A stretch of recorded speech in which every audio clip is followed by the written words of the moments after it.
So we believe at Lightspark that in the future, any corporation that needs to move money, which means every corporation in the world, will end up using directly or indirectly Lightning and Bitcoin to net settle between suppliers or customers, and so that's why we think it's important to be here to share the progress of Lightning, to share how Bitcoin and Lightning will become the interoperability neutral settlement layer between all of the real-time payment systems that exist domestically around the world.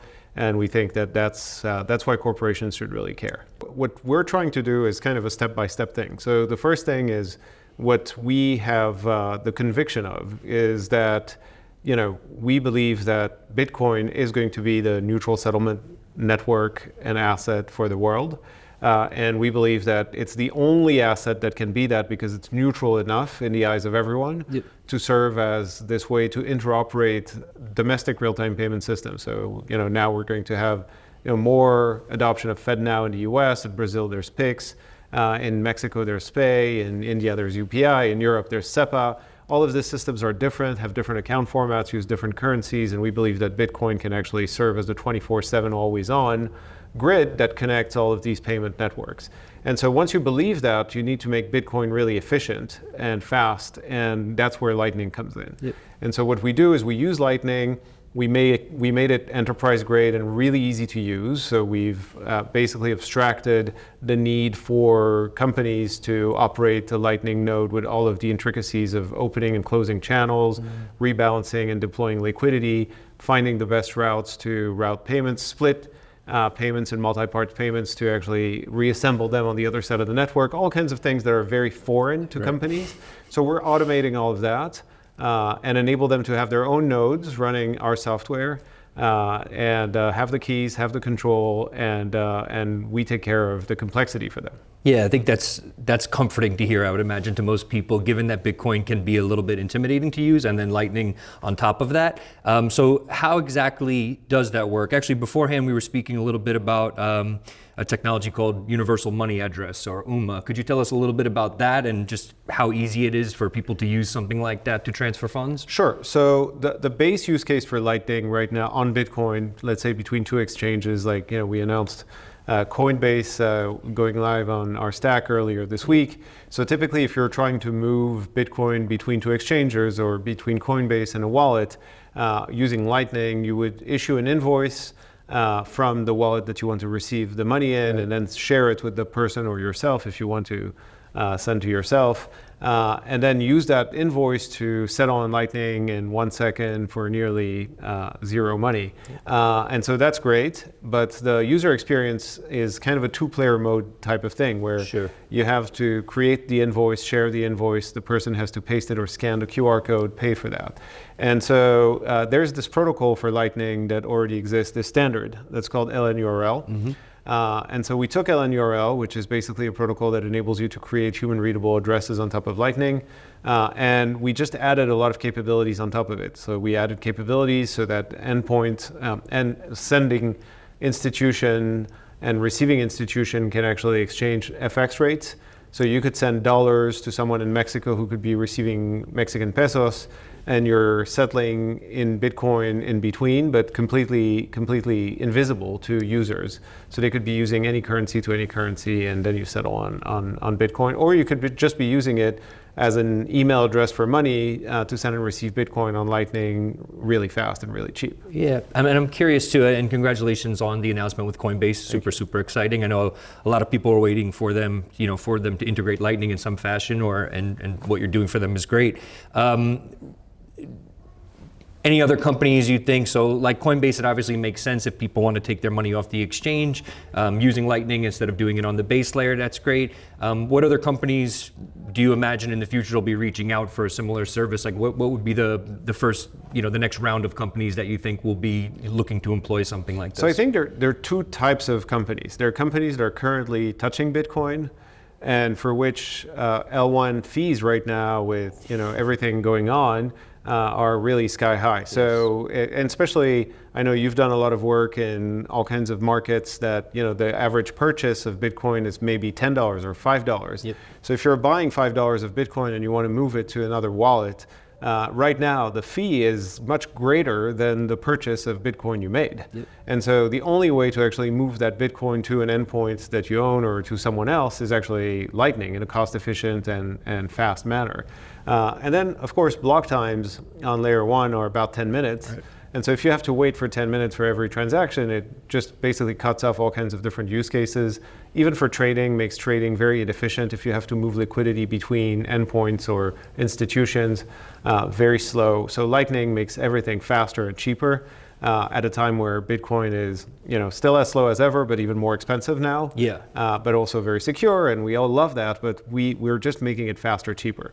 So that's the one use case, and for this, it's mainly exchanges and wallets. And also some neobanks that are using and enabling their customers to buy and sell Bitcoin. And then the next level of this is actually all the clients that we're currently onboarding on the UMA standard that can actually do it directly. So, if you can touch Bitcoin as a bank or as a neobank, which is not the case in the US, but outside of the US, lots of places, then you can integrate on our stack and send and receive in any currency tapping into Lightning. And if you're a company that doesn't want to actually touch crypto or Bitcoin or any assets that is not a traditional fiat asset, then we have partnerships like with Zero Hash, for instance, that enables them to actually partner and use our stack without ever touching Bitcoin and by just sending and receiving dollars or any other currency they want. Yeah, it's amazing. So it's fair to say that your perspective when it comes to implementation is very global. I mean, there's a number. So you mentioned Zero Hash. I don't know if you want to mention maybe some of the other partnerships. I think earlier you mentioned something BitNob. So you're looking at this as a global settlement layer, as you said. To go back to one point you made, people don't necessarily have to be transacting with Bitcoin. Like you said, they can be putting dollars in and getting whatever currency out. Is this challenging to do from a regulatory perspective, using this as a settlement layer, or is it fairly simple and you just sort of abide by whatever laws in whatever jurisdictions? So part of the UMA standard includes the ability, and not everyone loves that, but that's just a reality of if you want regulated institutions to use Bitcoin and to use Lightning, you have to make it compliant. Sure, of course. And so with UMA comes the ability for sending and receiving institutions to exchange compliance information, to abide by the travel rule, to do all of these things that are actually required for regulated institutions to use this network as a settlement layer. And so we are providing all of these services to enable all kinds of new players to take advantage of an always-on, 24/7, really cheap, interoperable, open money network. And we believe that the only thing that can really be that is actually going to run on Bitcoin, because you see it in regions. There's like really good proliferation of real-time cheap domestic payment systems. Pix in Brazil is a great example of that. And when they try to export that, it's very hard because you have national pride of your payment system. Right. And it's really hard to accept another country's payment system as yours. And so it'll continue. We'll see a proliferation of different standards domestically. And you need something that enables the interoperability to take place 24/7 real time as fast as the edges are. And the only thing that's neutral enough to be actually tolerated or accepted is really Bitcoin. And so then it's like, how do we make it compatible with all of these endpoints so that consumers, businesses, and any types of entities that need to move money can actually do it globally in any currency all the time, 24/7. Yeah, amazing. Do you think, so we're here, I think this is the fourth time MicroStrategy has done this Bitcoin for Corporations conference. I spoke with Michael yesterday and I asked him, I said, do you think we're moving into an era now where Bitcoin is becoming a bit less taboo and more normalized? Do you think that is the case, and why? I'm curious. Oh, 100%. Okay. And I think, you look at the ETFs that were launched by very large, respected, regulated financial institutions and the success that they've had. And that makes it definitely more okay if you have BlackRock and Fidelity and the likes enabling Bitcoin services for their very, very broad customer base. It makes it more acceptable for companies and corporations to consider using it in all kinds of different ways because it's becoming more mainstream. Yep, absolutely.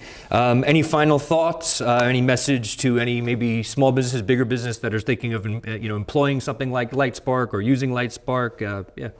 So I think, to all the businesses out there, you should really pay attention to what's happening. It's still early, but I think that businesses will be able to have a competitive edge if they can move money globally in real time at any given point in time, not, be blocked by the limitations of current rails and not be able to accept or send money Friday after 5 p.m. or to another country where it's going to take days or weeks. And those businesses are going to be able to have an unbelievable competitive edge. So they should really pay attention to the space.